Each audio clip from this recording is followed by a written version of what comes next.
تحریک طالبان پاکستان وایي چې له افغانستان سره د پاکستان روانه تګلاره لا شرعي او عقلي پلوه لوی خیانت دی. سلامونه ستړي مشه، وخت مو په خیر. پام وکړئ د ایران ټي وي یوټیوب چینل څخه د نن ورځې تازه او مهم خبر ته. پاکستانی طالبانو د اختر په مناسبت په یو ځانګړي پیغام کې د پاکستان پر حکومت او پوځ نیوکه کړې چې د لویدیځو هیوادونو د ګټو لپاره د اسلامي امارت سره اړیکې ترنګلې کړې دي او له افغانستان سره چلند له خیانت څخه ډک دی.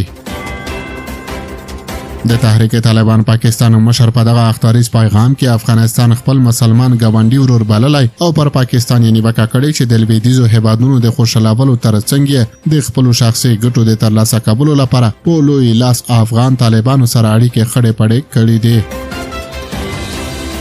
تحریک طالبان پاکستان داسې مهال دغه څرګندونې کوي چې د افغانستان اسلامي امارت او پاکستان ترمنځ نن درې تر بله هر وخت ډېرې ترنګلې شوې دي.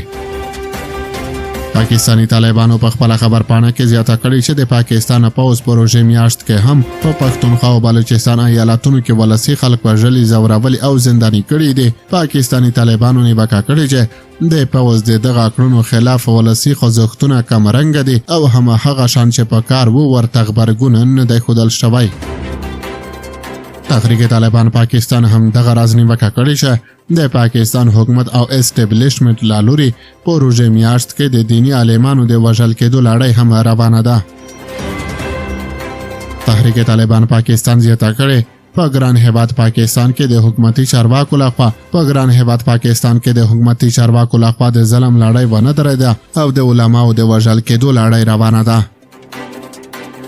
تحریک طالبان پاکستان ویلي دي چې پوځ نه غواړي چې دغه هیواد سیاسي خپلواکي ولري او په لوی لاس یې په خپل هیواد کې اقتصادي بې ثباتۍ هم رامنځته کړې دي. پاکستان لا تر اوسه پورې په رسمي توګه د یاد وسلوالې ډلې دغو څرګندونو ته کوم غبرګون نه دی ښودلی، خو پخوا یې په خپلو څرګندونو کې دغه ډله خوارجه بللې دي.